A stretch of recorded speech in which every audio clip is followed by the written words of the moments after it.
नमस्कार, जय श्री राम, जय श्री महाकाल दोस्तों। स्वागत है एक बार फिर से आप सभी का आपके अपने चैनल निफ्टेबल्स पर। आज का वीडियो एकदम जबरदस्त और सुपर इंफॉर्मेटिव होने वाला है। हम बात करने वाले हैं कॉरपोरेट कंपनी एक्शंस के बारे में। एक ऐसा टॉपिक जो हर इन्वेस्टर, शेयर होल्डर और कॉमन इंसान के लिए जरूरी है।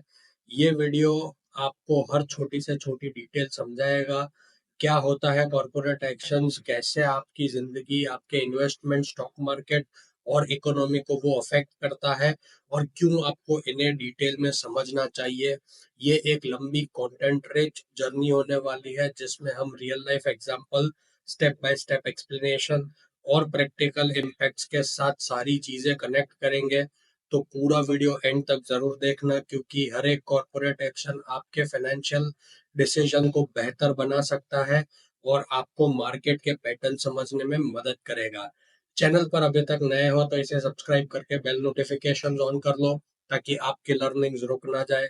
चलिए चलते हैं सीधे टॉपिक पर बिना किसी देर के। दोस्तों, सबसे पहले समझते हैं कि कॉरपोरेट एक्शंस क्या होता है।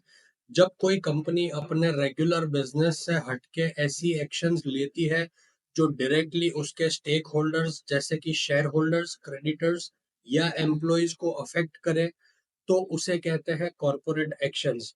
ये एक्शंस कंपनी के प्रॉफिट, कैपिटल स्ट्रक्चर या ओनरशिप में बदलाव ला सकते हैं। जैसे कभी कंपनी अपने शेयर होल्डर्स को एक्स्ट्रा पैसा देना चाहती है, कभी नए शेयर्स इश्यू करना चाहती है, कभी अपने शेयर्स वापस खरीदती है, ये दूसरी कंपनीज के साथ मिल जाती है। ये सब इंडिया में स्ट्रिक्ट रूल्स के अंदर फॉलो होता है। कंपनीज एक्ट 2013 के प्रोविजंस, सेबी के रेगुलेशंस और स्टॉक एक्सचेंज के साथ किए गए लिस्टिंग और अग्रीमेंट के टर्म्स के जरिए। इन रूल्स का मकसद है छोटे इन्वेस्टर्स यानी माइनॉरिटी शेयर होल्डर्स जैसे आप और मैं, उनके इंटरेस्ट को रक्षा करना। इसीलिए कंपनीज को रेगुलेटर्स और शेयर होल्डर्स को नोटिस देना होता है और डिस्क्लोजर नॉर्म्स फॉलो करने होते हैं। ये जरूरी है ताकि ट्रांसपेरेंसी रहे और कोई भी शेयर होल्डर के साथ चीटिंग ना हो। अब सोचो, अगर आप एक कंपनी के शेयर होल्डर हो तो आपको कैसे पता चलेगा कि कॉरपोरेट एक्शन होने वाला है। कंपनी एक रिकॉर्ड डेट या बुक क्लोजर पीरियड अनाउंस करती है। इस दिन जो भी इन्वेस्टर कंपनी के रजिस्टर्स ऑफ मेंबर में फिजिकल शेयर्स के लिए या डिपॉजिटरी के रजिस्टर ऑफ बेनिफिशियल ओनर्स में है, वो रजिस्टर्ड होते हैं, वही इस एक्शन का नोटिस और बेनिफिट पाते हैं। ये समझना आपके लिए क्यों जरूरी है, क्योंकि आपके इन्वेस्टमेंट के वैल्यू, रिटर्न्स और फ्यूचर डिसीजंस को ये शेप देता है। चलो अब एक एक करके सारे कॉरपोरेट एक्शंस को अल्ट्रा डिटेल तरीके से समझते हैं रियल लाइफ एग्जांपल्स के साथ, और देखते हैं कि ये आपको स्टॉक मार्केट को और इकोनॉमी को कैसे अफेक्ट करता है। सबसे पहला कॉरपोरेट एक्शन है डिविडेंड। डिविडेंड का मतलब है कि जब कंपनी अपने पोस्ट टैक्स प्रॉफिट का एक हिस्सा अपने शेयर होल्डर्स के साथ बांटती है। ये एक तरह का रिवॉर्ड होता है आपके लिए, क्योंकि आपने कंपनी में पैसा लगाया था। मान लो आपने एक कंपनी के 100 शेयर खरीदे थे जिनका फेस वैल्यू है ₹10, और कंपनी अनाउंस करती है कि वो ₹5 पर शेयर डिविडेंड दे रही है। तो आपको क्या मिलेगा? आपके पास 100 शेयर्स थे, मल्टीप्लाई बाय ₹5 का जो डिविडेंड है, मतलब ₹500। ये पैसा आपके बैंक अकाउंट में डायरेक्टली आ जाता है। और डिविडेंड दो तरह के होते हैं। इंटरिम डिविडेंड जो फाइनेंशियल ईयर के बीच में दिया जाता है, जैसे अगर कंपनी ने फर्स्ट क्वार्टर में अच्छा प्रॉफिट किया हो तो वो शेयर होल्डर्स को जल्दी से रिवॉर्ड दे सकती है। दूसरा है फाइनल डिविडेंड, जो फाइनेंशियल ईयर के एंड पे, जब सारे अकाउंट्स फाइनल होते हैं, तब डिक्लेयर किया जाता है। रूल ये है कि कंपनी को डिविडेंड डिक्लेयर होने के 30 दिन के अंदर पे करना होता है, ताकि शेयर होल्डर्स को टाइम पे पैसा मिल सके। अब थोड़ा और डीप जाते हैं। पहले कंपनीज डिविडेंड को परसेंटेज के रूप में डिक्लेयर करती थी, जैसे 50% डिविडेंड। लेकिन ये बहुत ही कंफ्यूजिंग था, क्योंकि अलग अलग फेस वैल्यू वाले शेयर्स पे अमाउंट जो है वो अलग होता है। मान लो दो कंपनीज है, कंपनी ए का फेस वैल्यू है ₹2 का और कंपनी बी का फेस वैल्यू है ₹10 का। अगर दोनों ही 50% डिविडेंड डिक्लेयर करते हैं तो कंपनी ए से आपको 1 रुपया पर शेयर मिलेगा, मतलब 50% ऑफ उसका जो फेस वैल्यू है, जो कि था 2 रुपए। और कंपनी बी से आपको 5 रुपए पर शेयर का डिविडेंड मिलेगा, विच इज 50% ऑफ 10 रुपीज।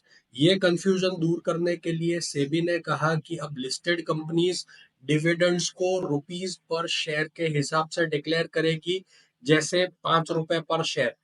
इससे आपको क्लैरिटी मिलती है। एक रियल लाइफ एग्जांपल लेते हैं तो एचडीएफसी बैंक ने 2023 में 19 रुपए पर शेयर का फाइनल डिविडेंड डिक्लेयर किया। अगर आपके पास 200 शेयर्स थे तो आपको 200 मल्टीप्लाइड बाय 19 मतलब 3800 रुपीज मिलता था। अब टैक्स की बात करते हैं। इंडिया में डिविडेंड अब शेयर होल्डर्स के हाथों में टैक्सेबल अमाउंट है। अगर आपका डिविडेंड एक साल में 5,000 रुपए से ज्यादा है तो कंपनी 10% जो है वो टैक्स काट लेती है under section 194 of the income tax act. और बाकी का जो अमाउंट है वो आपको मिलता है। ये टैक्स जो आपका अमाउंट कटता है वो आप टैक्स रिटर्न में एडजस्ट कर सकते हो। चलिए समझते हैं कि इसका इम्पैक्ट क्या आता है इकोनॉमी पे, आप पे या स्टॉक मार्केट पे।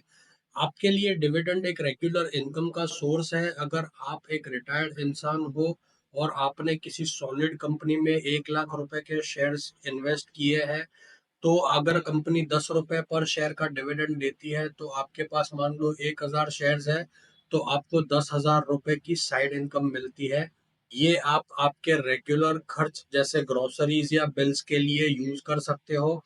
स्टॉक मार्केट के इम्पैक्ट की अगर मैं बात करूं तो जब कंपनी डिविडेंड अनाउंस करती है तो इन्वेस्टर्स अट्रैक्ट होते हैं, क्योंकि सबको एक्स्ट्रा पैसा पसंद है। इससे शेयर्स की डिमांड बढ़ सकती है और प्राइस ऊपर जा सकती है। लेकिन एक ट्विस्ट ये है कि डिविडेंड पे आउट के बाद कंपनी के पास जो कैश है वो कम हो जाता है, तो शेयर प्राइसेस थोड़ी सी कम या एडजस्ट हो सकती है। इसे कहते हैं x dividend adjustment. Economy front की बात करूं तो इकोनॉमी के लिए डिविडेंड से शेयर होल्डर्स के पास ज्यादा पैसा आता है जो वो खर्च कर सकते हैं, और ये मार्केट में एक डिमांड बढ़ाता है।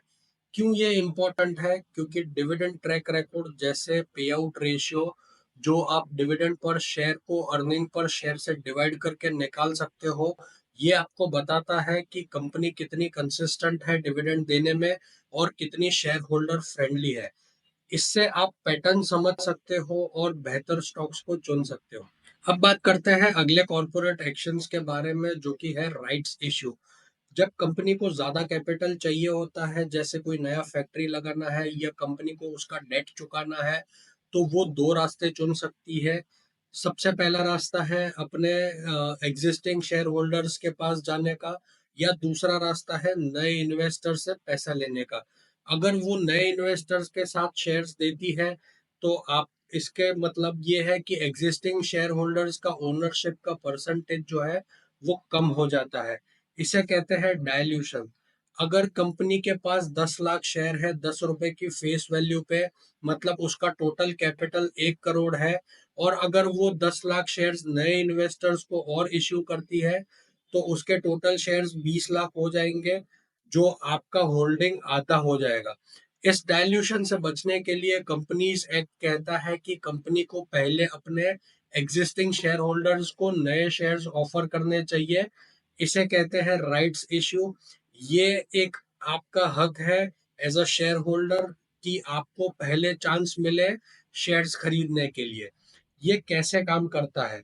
मान लो अगर आपके पास एक कंपनी के 10 शेयर्स है जिनका मार्केट प्राइस अभी 100 रुपए चल रहा है, और कंपनी ने 1 for 2 राइट्स इश्यू अनाउंस किया है, मतलब हर 2 शेयर्स के पीछे आपको एक नया शेयर खरीदने का हक है, वो भी 70 रुपीज पे, जो मार्केट प्राइस से सस्ता है। तो आप 5 नए शेयर्स खरीद सकते हो, और 5 मतलब 70 रुपीज इंटू 5 मतलब 350 रुपए डाल के आप ये हक पे कंपनी को 350 रुपए दे सकते हो।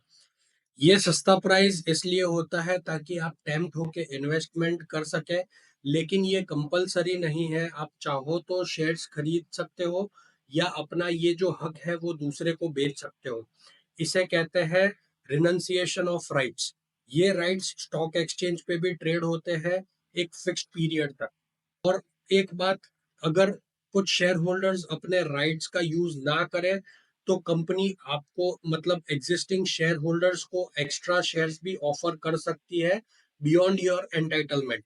रियल लाइफ एग्जांपल की अगर मैं बात करूं तो रिलायंस इंडस्ट्रीज ने मई 2020 में एक बड़ा राइट इशू किया 1:15 रेशियो में, जिसमें शेयर होल्डर्स को 1257 रुपए पर शेयर पे नए शेयर्स ऑफर किए गए थे, जबकि उसका मार्केट प्राइस चल रहा था लगभग 1400 रुपए।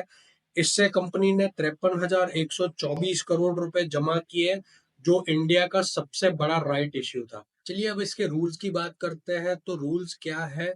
सेबी के रेगुलेशंस कहते हैं कि लिस्टेड कंपनी को एक रिकॉर्ड डेट फिक्स करना होता है ताकि ये डिसाइड हो सके कि कौन एलिजिबल है। कंपनी को एक लेटर ऑफ ऑफर इश्यू करना होता है जिसमें फंड्स का पर्पस, इश्यू की डिटेल और टर्म्स होते हैं। ये ड्राफ्ट लेटर सेबी के पास फाइल होता है।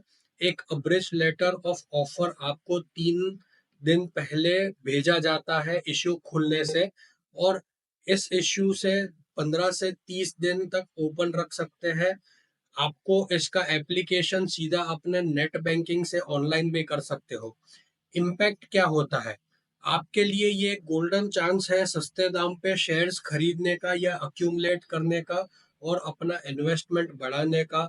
मान लो आप एक मिडिल क्लास इन्वेस्टर हो और आपके पास 100 शेयर्स है, राइट इश्यू से आप 50 शेयर और खरीद सकते हो सस्ते कीमत पे। तो आपका टोटल इन्वेस्टमेंट बढ़ जाता है और अगर कंपनी ग्रो करती है तो आपका प्रॉफिट भी बढ़ जाता है।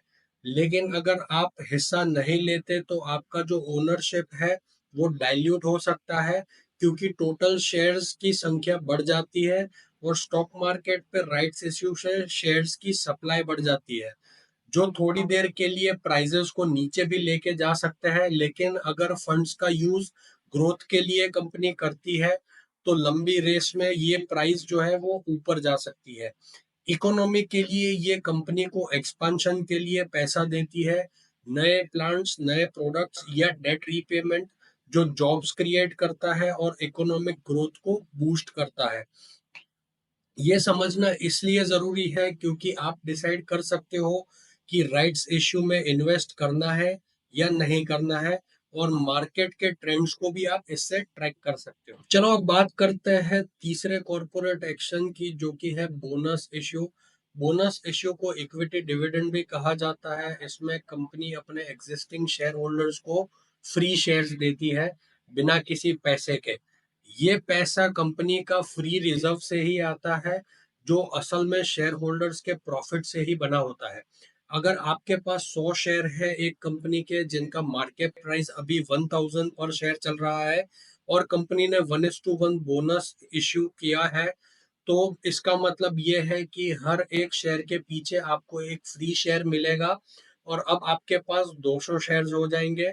लेकिन थियोरेटिकली शेयर प्राइसेस जो है वो आधे हो जाते हैं, मतलब 500 रुपए हो जाएंगे, क्योंकि टोटल वैल्यू सेम रहती है।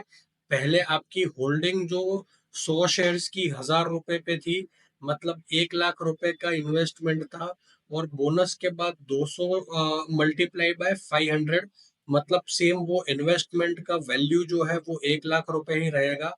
एक्चुअल मार्केट प्राइस डिमांड और सप्लाई पे डिपेंड करती है, तो ये थोड़ा ऊपर नीचे हो सकता है।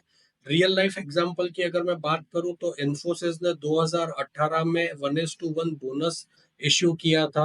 अगर आपके पास 500 शेयर्स थे तो बोनस के बाद आपके पास 1000 शेयर्स हो जाएंगे, और शेयर प्राइस जो है वो एडजस्ट करके लगभग आधे पे कर दिया था। कैसे होता है ये? कंपनी अपने फ्री रिजर्व्स जो जेन्युइन प्रॉफिट से बने होते हैं, तो उसको एक पेड अप कैपिटल में ट्रांसफर करती है। इसे कहते हैं कैपिटलाइजेशन ऑफ रिजर्व्स। लेकिन एक शर्त है, कंपनी बोनस इश्यू तब नहीं कर सकती जब उसने डेट, फिक्स डिपॉजिट या डिविडेंड्स के पेमेंट में डिफॉल्ट किया हो।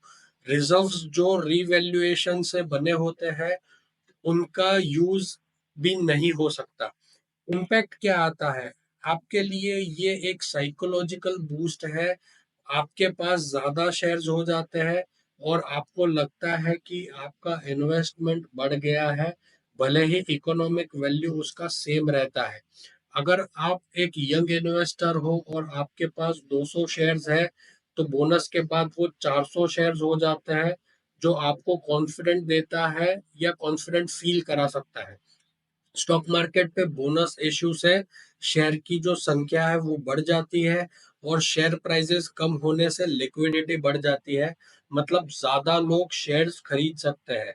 इसे ट्रेडिंग वॉल्यूम भी बढ़ सकता है, क्योंकि एक कैचअप ये है कि जैसे अर्निंग्स पर शेयर और बुक वैल्यू पर शेयर जो है, वो मैट्रिक्स जो है वो कम हो जाते हैं। क्योंकि टोटल शेयर्स बढ़ जाते हैं तो बिना प्रॉफिट या असेट्स में बदलाव के फिर भी आपका ओवरऑल ओनरशिप प्रपोर्शन जो है वो सेम रहता है। तो लंबी रेस में ये नुकसान नहीं है। इकोनॉमी के लिए ये इन्वेस्टर्स को कॉन्फिडेंस देता है और इसका कॉन्फिडेंस बढ़ता है, लेकिन डायरेक्ट इकोनॉमिक इम्पैक्ट इसमें कम होता है। ये समझना जरूरी है, क्योंकि बोनस इश्यू से आप मार्केट की साइकोलॉजी को समझ सकते हो और देख सकते हो कि कंपनी अपने प्रॉफिट्स को शेयर होल्डर के साथ कैसे शेयर करती है। वीडियो ज्यादा लंबा ना हो जाए, इसके लिए इसको अलग पार्ट्स में मैं डिवाइड कर देता हूँ। कॉर्पोरेट एक्शंस का ये पार्ट यहीं पे कंक्लूड करते हैं, एंड अगले पार्ट में हम सीखेंगे कि stock split, acquisition, merger, demerger, share consolidation, loan restructuring जैसे इंपॉर्टेंट कॉन्सेप्ट्स के बारे में। वीडियो पसंद आई है तो इसको लाइक जरूर कर देना, और अगर चैनल पर नए हो तो इसको सब्सक्राइब करके बेल नोटिफिकेशंस ऑन कर लो, ताकि आपकी लर्निंग्स रुक ना जाए। मिलते हैं अगले वीडियो में, तब तक के लिए जय श्री राम, जय श्री महाकाल, हैप्पी इन्वेस्टिंग।